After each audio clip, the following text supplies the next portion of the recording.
Assalamualaikum warahmatullahi wabarakatuh.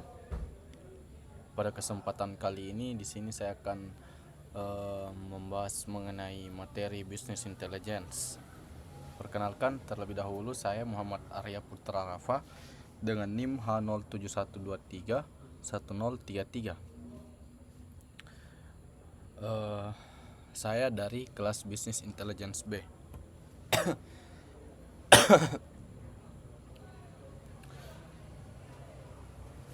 Dalam landscape bisnis yang dipenuhi data, kemampuan untuk tidak hanya mengumpulkan data tetapi juga memahami dan memanfaatkannya adalah pembeda antara organisasi yang stagnan dan organisasi yang mendominasi pasar. Kita tidak lagi berbicara tentang apa yang terjadi di masa lalu, tetapi mengapa itu terjadi dan apa yang kemungkinan akan terjadi di masa depan. Di sini ada 7 pokok pembahasan. Materi pada video kali ini adalah sebuah perjalanan holistik yang mereplikasi siklus data di dunia nyata.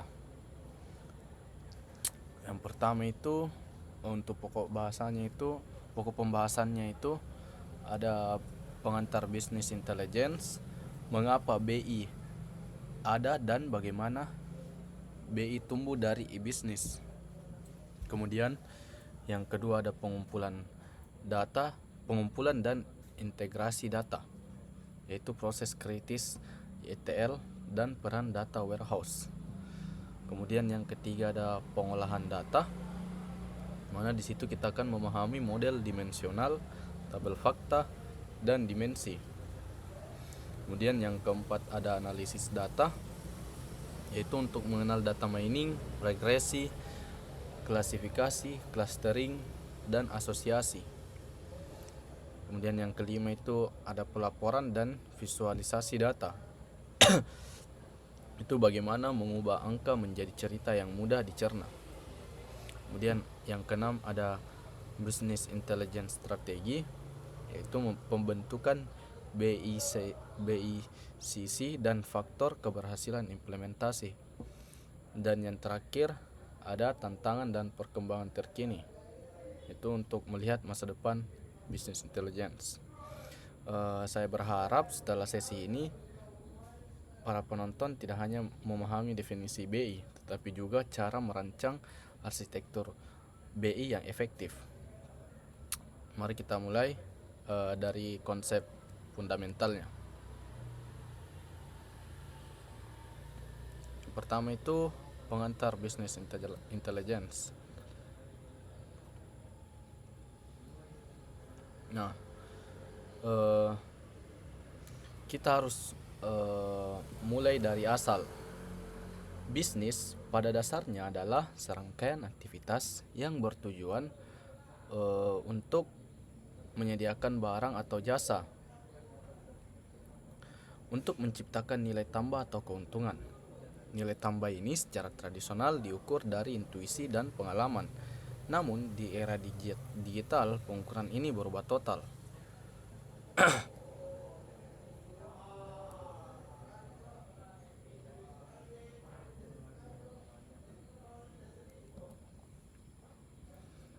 Nah, perubahan fundamental terjadi melalui bisnis elektronik atau e-bisnis. E-bisnis mentransformasikan proses bisnis utama seperti penjualan, pemasaran, dan layanan pelanggan dengan teknologi digital. Dampaknya yaitu volume data, setiap diklik, setiap transaksi, setiap interaksi di platform digital meninggalkan jejak. Kemudian ada kecepatan datanya. Data yang dihasilkan itu secara real time. Inilah mengapa e-business menjadi pemicu utama BI. Data transaksi yang masif dan terperinci ini menjadi bahan bakar yang harus diolah. Tanpa e-business, kita mungkin hanya memiliki data ringkasan bulanan. Dengan e-business, kita memiliki data per detik, per pelanggan.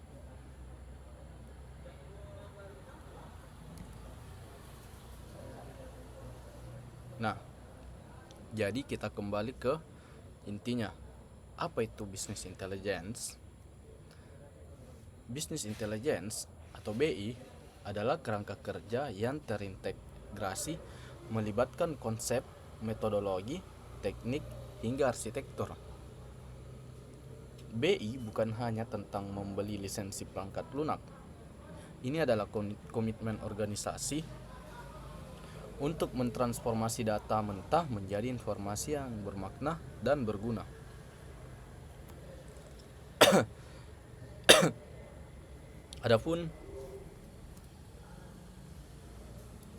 Adapun fokus utama BI adalah memberikan jawaban atas pertanyaan strategis, yaitu apa yang terjadi, analisis deskriptif, mengapa yang terjadi atau analisis diagnostik, apa yang akan terjadi selanjutnya atau analisis prediktif, dan apa yang harus kita lakukan atau analisis preskriptif.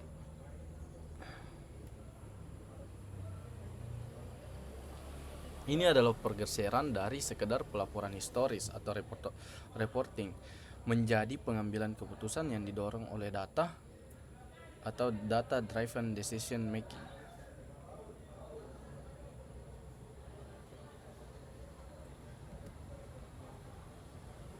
Nah, siklus BI dapat dipetakan menjadi 4 tahap sistematis.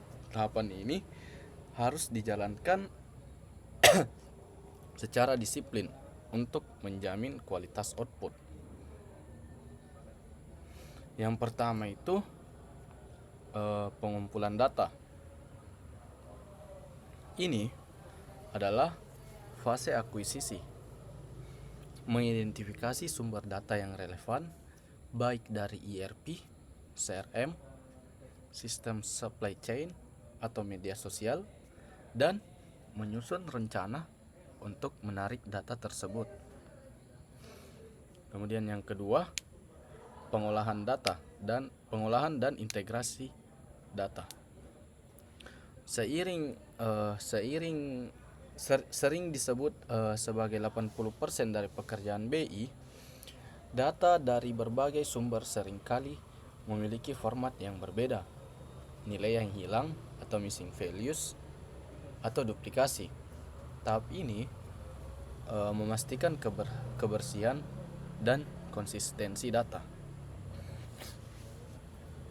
Kemudian yang ketiga yaitu analisis data atau data analis.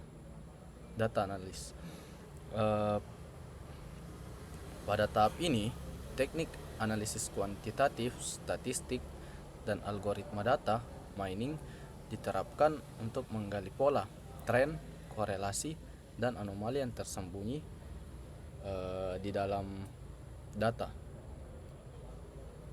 Di sini juga disebut penerapan teknik statistik dan data mining. Ini adalah fase penemuan wawasan atau insight discovery. Kemudian yang keempat yaitu pelaporan dan visualisasi atau reporting. Hasil analisis yang kompleks harus disajikan dalam format yang mudah dipahami oleh pengambil keputusan. Hal ini mencakup pembuatan laporan statis maupun dashboard interaktif. Itu mengemas wawasan tersebut menjadi format yang mudah dicerna oleh eksekutif yang sibuk. Laporan yang baik akan menceritakan kisah data.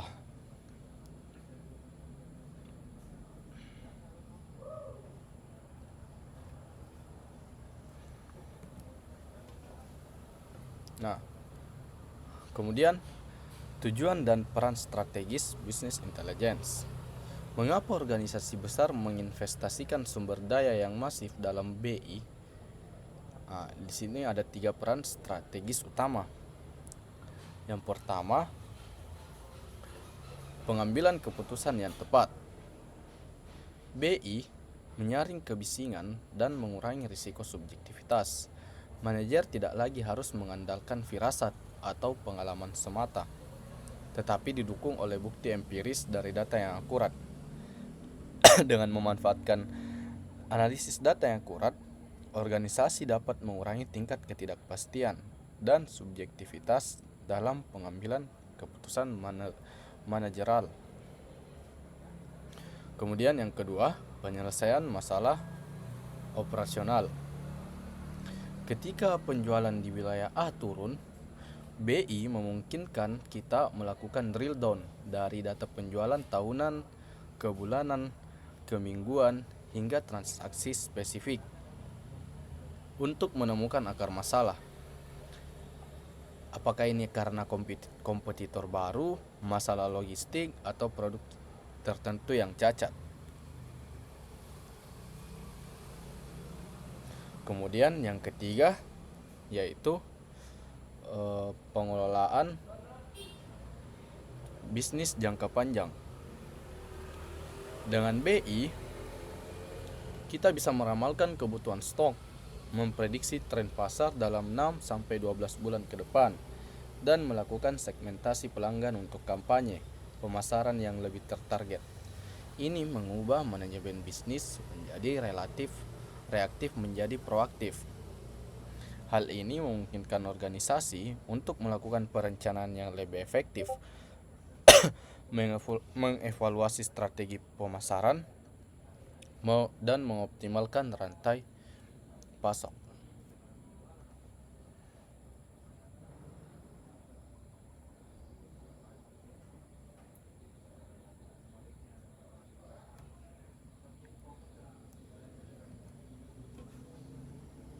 Nah, kemudian untuk pembahasan yang kedua yaitu pengumpulan dan integrasi data.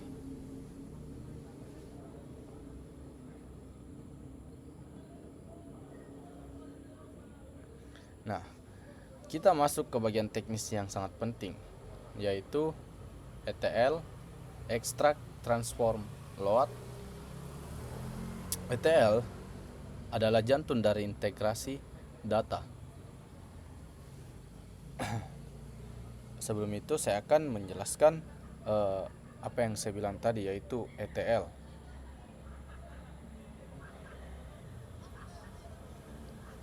Ekstraksi ETL terdiri dari 3 huruf, yaitu E, T, dan L, di mana E itu yang artinya ekstraksi, yaitu mengambil data. Tantangannya adalah sistem sumber bisa sangat bervariasi.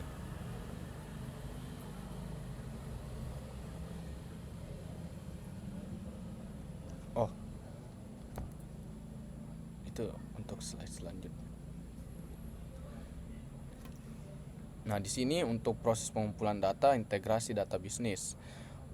Proses pengumpulan data merupakan tahap fundamental dalam arsitektur bisnis intelligence, di mana organisasi mengidentifikasi dan mengakuisisi data dari berbagai sumber yang heterogen. Nah, untuk teknik ekstraksi, transformasi, dan loading yang tadi saya sempat singgung sebelumnya. Yang pertama itu ekstraksi atau ekstrak, yaitu tahapan untuk mengambil data.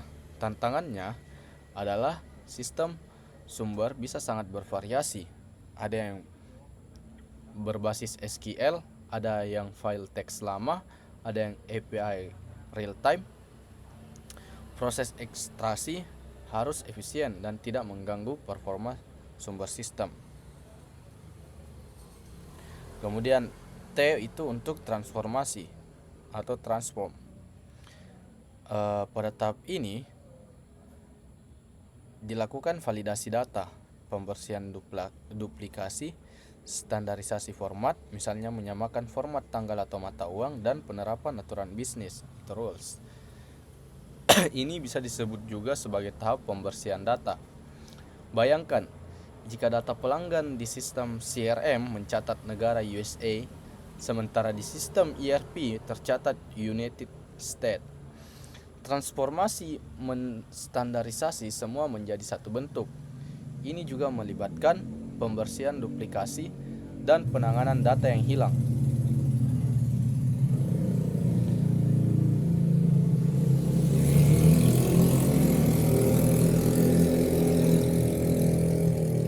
Transformasi memastikan satu versi kebenaran bagi seluruh organisasi.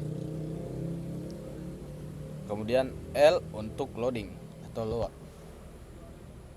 Ini proses pemuatan dapat dilakukan secara penuh, full load, atau bertahap, incremental load, tergantung pada volume data dan kebutuhan pembaruan informasi.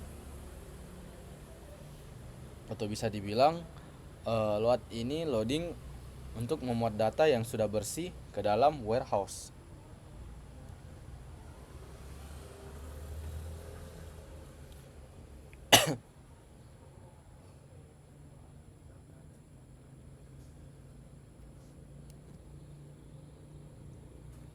Nah, kemudian untuk konsep data warehouse dalam business intelligence. Data yang sudah melalui ETL akan dimuat ke data warehouse.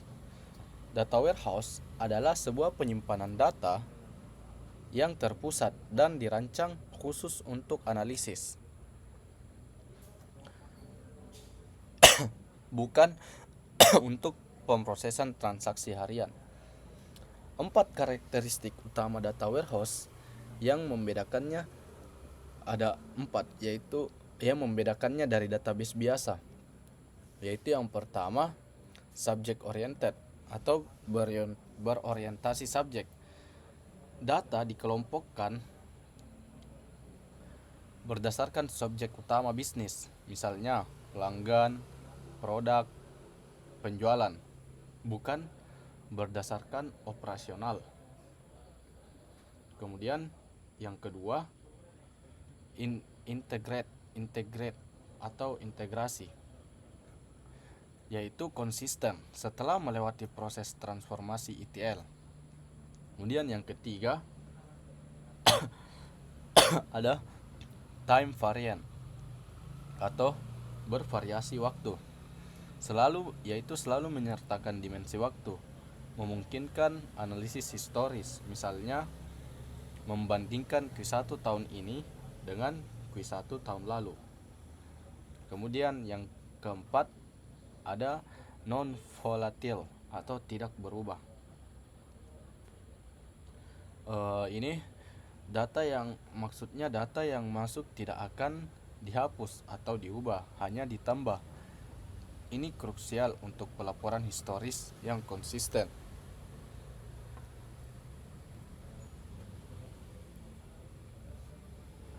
Nah, selanjutnya lingkungan dan model bisnis pada business intelligence. Pemahaman teknis mengenai data harus diselaraskan dengan pemahaman mengenai lingkungan dan model bisnis organisasi. Lingkungan bisnis intelligence mencakup pemahaman tentang bagaimana BI diimplementasikan,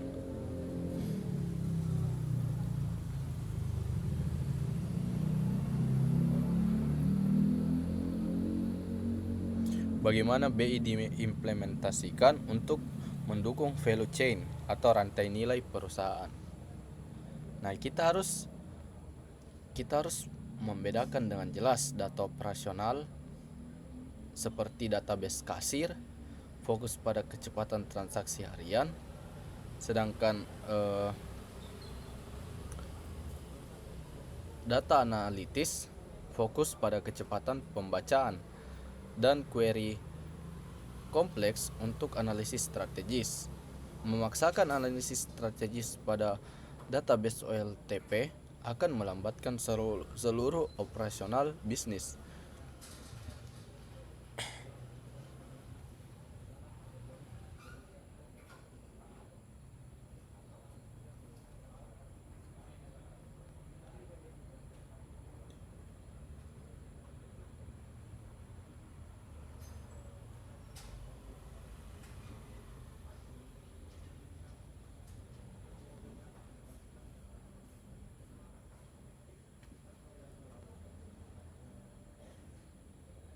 Nah, kemudian untuk pembahasan yang ketiga yaitu pengolahan data dan pemodelan dimensional. Nah, di sini perbedaan data operasional dan data analitis. Yang pertama untuk data operasional.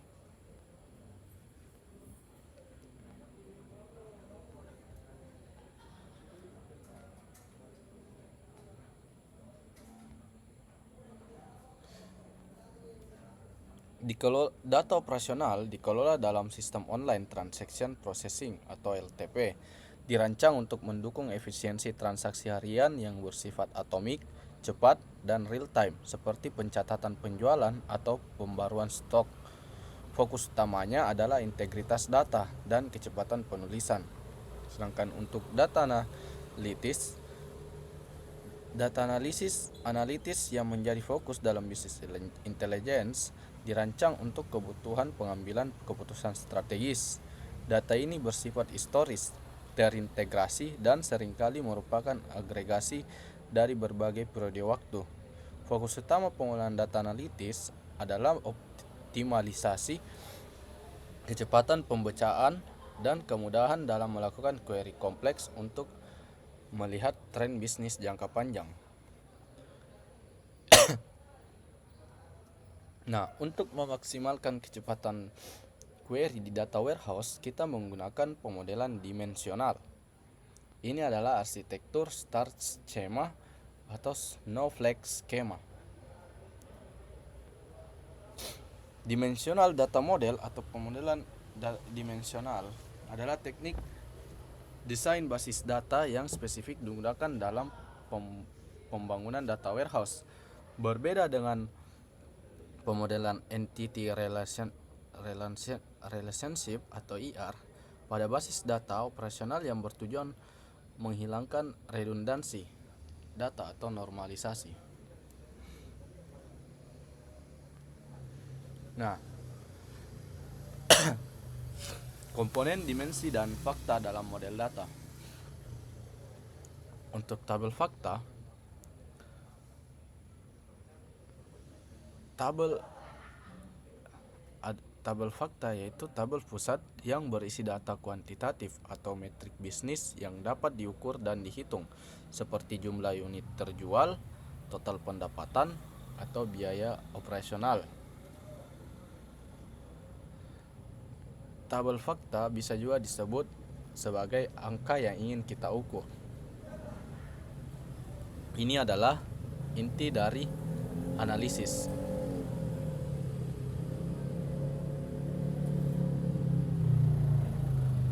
Kemudian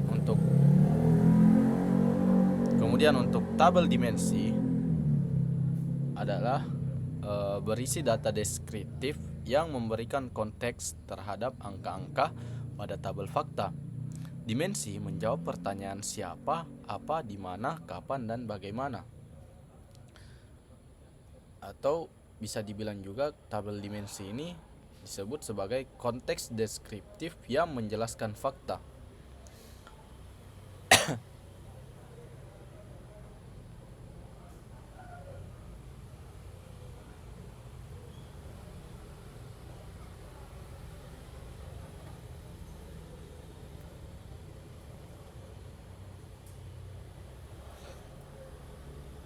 Nah, komponen dimensi dan fakta dalam model data di sini ada 3. Yang pertama, slicing dan dicing, yaitu mengambil irisan data tertentu, misalnya hanya penjualan di bulan Januari, atau melihat data dari sisi tertentu. Kemudian yang kedua ada drill down, yaitu menelusuri data dari tingkat ringkasan ke tingkat yang lebih detail. Misalnya dari total penjualan tahunan ke total penjualan harian. Kemudian yang ketiga ada roll up atau melakukan agregasi data dari detail ke ringkisan. Misalnya dari data harian ke bulanan.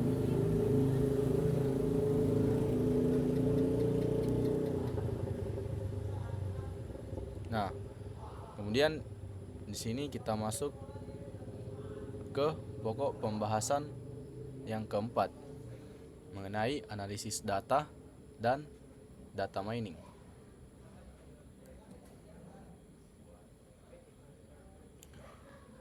Pemodelan data menggunakan SQL. Dalam infrastruktur business intelligence, struktur query language atau SQL memegang peranan fundamental sebagai bahasa standar untuk berinteraksi dengan basis data relasional. Meskipun BI sering diasosiasikan dengan visualisasi tingkat tinggi, kemampuan pemodelan data menggunakan SQL tetap menjadi kompetensi inti untuk memanipulasi dan mempersiapkan data sebelum dianalisis lebih lanjut.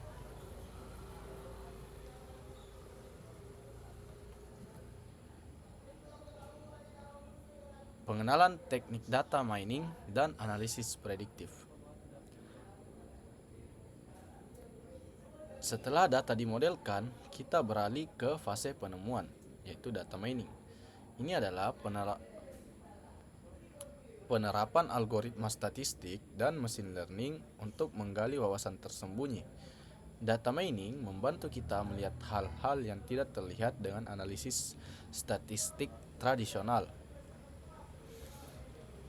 Data mining atau penambangan data adalah proses komputasi untuk menemukan pola, korelasi, dan anomali yang signifikan dalam kumpulan data yang besar.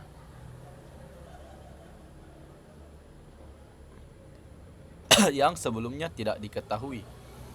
Teknik ini menggabungkan metode dari statistika, kecerdasan buatan atau artificial intelligence, dan pembelajaran mesin atau machine learning untuk mengekstrak pengetahuan yang bernilai dari data mentah.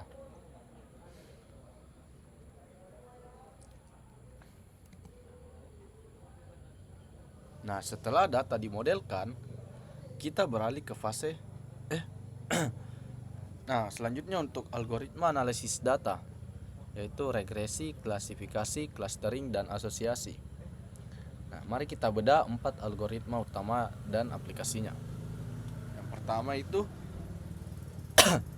regresi atau regression, metode statistik yang digunakan untuk memodelkan hubungan antara variabel dependen atau target dan satu atau lebih variabel independen atau prediktor. Nah, regresi digunakan untuk peramalan. Contohnya di e-commerce, meramalkan berapa banyak produk yang akan terjual bulan depan berdasarkan tren harga, musim, dan promosi yang ada. Nah, kemudian untuk klasifikasi atau classification, yaitu teknik pembelajaran terbimbing atau supervised learning yang bertujuan untuk mengkategorikan data ke dalam kelas-kelas yang telah ditentukan sebelumnya. Nah, klasifikasi digunakan untuk mengklasifikasikan data ke dalam kategori. Contohnya, memprediksi apakah seseorang pelanggan baru akan beresiko churn atau berhenti berlangganan atau setia berdasarkan riwayat pembelian awalnya. Kemudian yang ketiga, clustering, yaitu teknik pembelajaran tak terbimbing atau unsupervised learning yang digunakan untuk mengelompokkan data ke dalam klaster-klaster berdasarkan kemiripan karakteristik tanpa adanya label kelas sebelumnya. Nah, clustering digunakan untuk segmentasi pasar tanpa label yang telah ditentukan.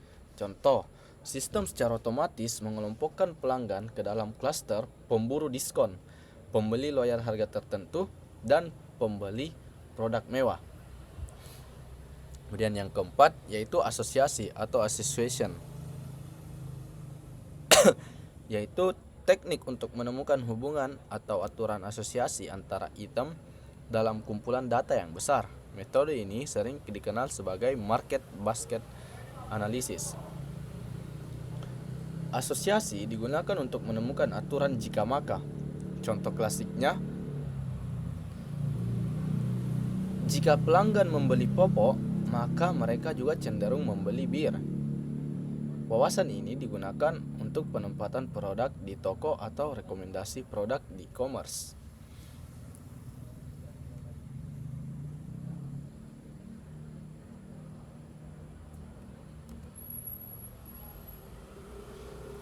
Penerapan teknik analisis data bisnis pada e-commerce. Penerapan teknik analisis data dalam industri e-commerce merupakan representasi nyata dari efektivitas bisnis intelligence. Dalam ekosistem e-commerce, analisis data digunakan secara ekstensif untuk personalisasi pengalaman pengguna dan optimasi operasional. Penerapan ini mengubah segalanya di e-commerce, dari personalisasi halaman depan hingga optimasi harga real time. Semuanya didukung oleh data mining. Jika Anda pernah mendapatkan rekomendasi produk yang terasa tepat, itu adalah hasil kerja keras dari algoritma klasifikasi dan asosiasi yang dijalankan di data warehouse.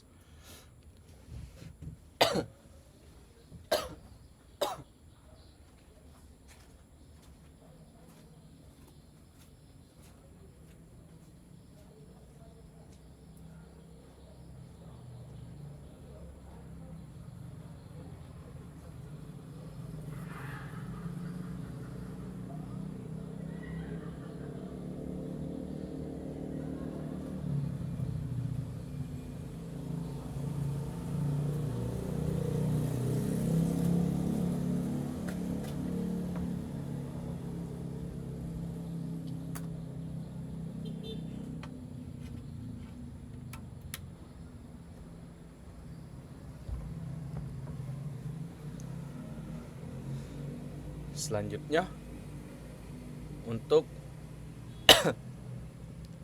pokok pembahasan kelima, yaitu tentang pelaporan dan visualisasi data.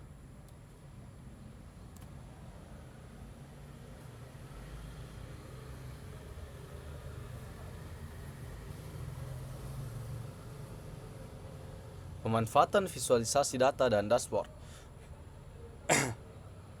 Analisis yang mendalam tidak berguna jika hasilnya tidak dapat dikomunikasikan.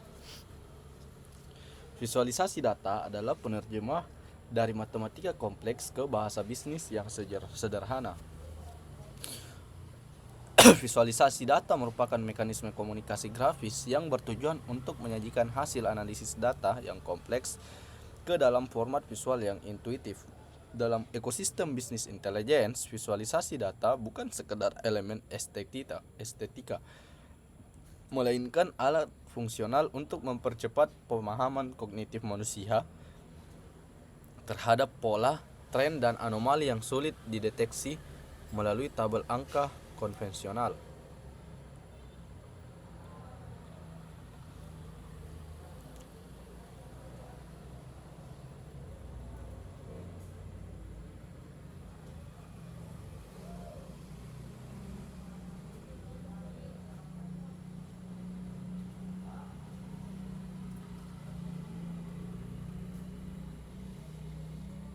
Prinsip dan pemahaman data visualisasi. Pemahaman mendalam mengenai data visualisasi mencakup penguasaan prinsip-prinsip desain informasi untuk memastikan pesan yang disampaikan akurat dan tidak bias. Efektivitas visualisasi bergantung pada pemilihan jenis representasi visual yang tepat, sesuai dengan karakteristik data dan tujuan analisisnya.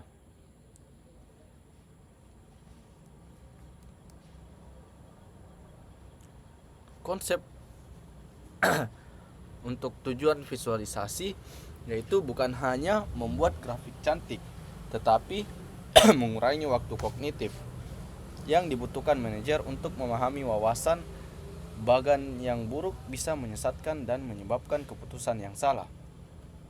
Untuk prinsip desain, kita harus menggunakan jenis visualisasi yang tepat, misalnya menggunakan bar chart perbandingan kategori, line chart untuk melihat tren dari waktu ke waktu. Kesalahan fatal adalah penggunaan pie chart untuk terlalu banyak kategori. Kemudian untuk konsep pengembangan laporan bisnis menggunakan BI Tools. Laporan saat ini harus interaktif. Pengguna bisnis harus dapat melakukan self-service analysis. Mereka bisa melakukan filter drill down, dan slice and dice data tanpa harus meminta bantuan tim IT. Inilah yang diwadahi oleh dashboard interaktif.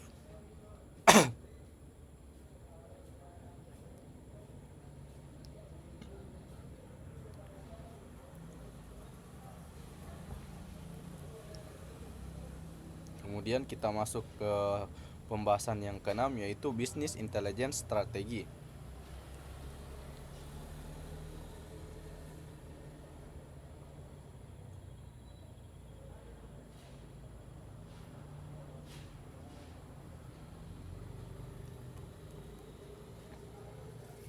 Perumusan strategi bisnis intelligence dalam organisasi. Perumusan strategi bisnis intelligence merupakan langkah fundamental untuk memastikan bahwa inisiatif teknologi selaras dengan visi dan misi bisnis organisasi. Strategi BI tidak boleh berdiri sendiri sebagai inisiatif teknis semata, melainkan harus diturunkan dari strategi korporasi.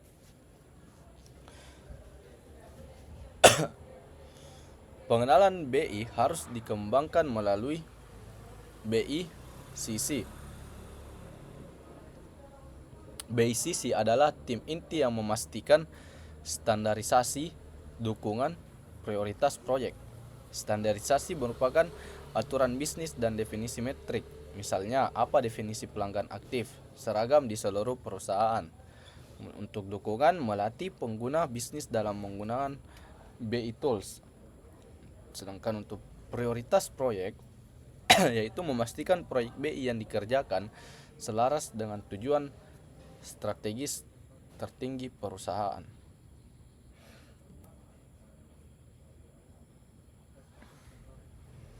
Konsep implementasi dan pengelolaan proyek BI yaitu harus dipandang sebagai sebuah program berkelanjutan, bukan sekedar proyek IT sekali jalan. Pengelolaan proyek BI memiliki karakteristik unik yang membedakannya dari pengembangan perangkat lunak konvensional karena sangat bergantung pada kualitas data dan perubahan kebutuhan bisnis yang dinamis.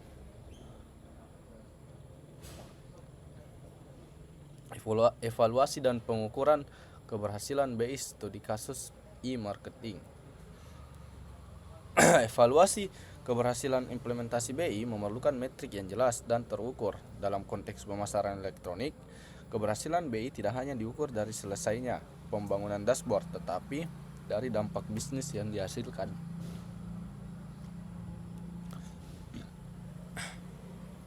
Dan kita masuk ke pembahasan yang terakhir, yaitu mengenai implementasi teknis dan evaluasi kesuksesan.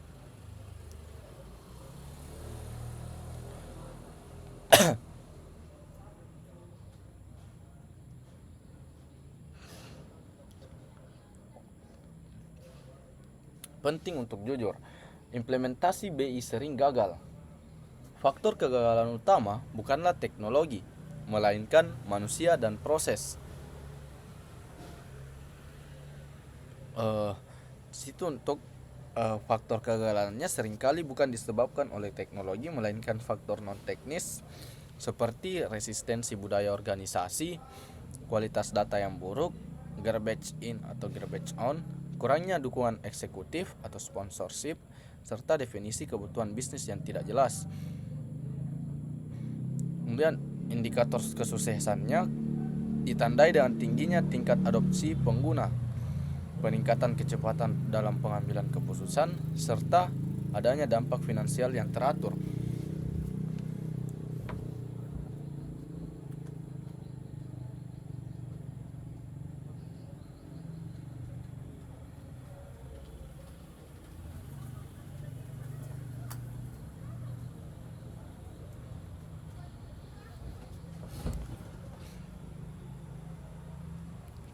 Pengenalan alat-alat BI. Di pasar kita memiliki alat-alat BI yang terkemuka, yaitu ada Tableau, dikenal dengan kemampuan visualisasi grafisnya yang superior dan antarmuka yang intuitif. Dan ada Microsoft Power BI yang menawarkan integrasi yang kuat dengan ekosistem Microsoft. Kemudian ada click view. Menggunakan associative engine yang unik, memungkinkan pengguna menelusuri data ke segala arah tanpa terbatasi oleh jalur query linear.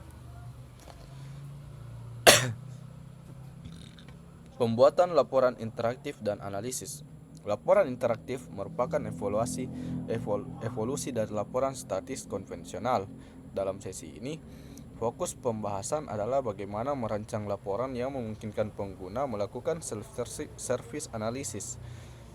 Laporan interaktif tidak hanya menyajikan angka mati, tetapi menyediakan fitur-fitur kontrol navigasi data. Nah, untuk kesimpulannya, secara keseluruhan, materi bisnis intelligence pada pertemuan 1 hingga 8 merangkum proses transformasi data menjadi keputusan strategis, dimulai dari pemahaman konsep bisnis elektronik dan pengumpulan data dari berbagai sumber melalui teknik ETL ke dalam data warehouse. Proses ini dilanjutkan dengan pengolahan data menggunakan model dimensional dan analisis mendalam melalui teknik data mining serta OLAP untuk mengungkap pola bisnis yang krusial. Rangkaian pembelajaran ini bermuara pada visualisasi data melalui dashboard interaktif dan perumusan strategi implementasi BI yang bertujuan membekali organisasi dengan kemampuan menyelesaikan masalah dan mengambil keputusan yang efektif berdasarkan fakta. Baik, mungkin sekian isi dari video kali ini. Apabila masih ada kekurangan penjelasan yang dari materi yang saya paparkan, mohon maaf. Assalamualaikum warahmatullahi wabarakatuh.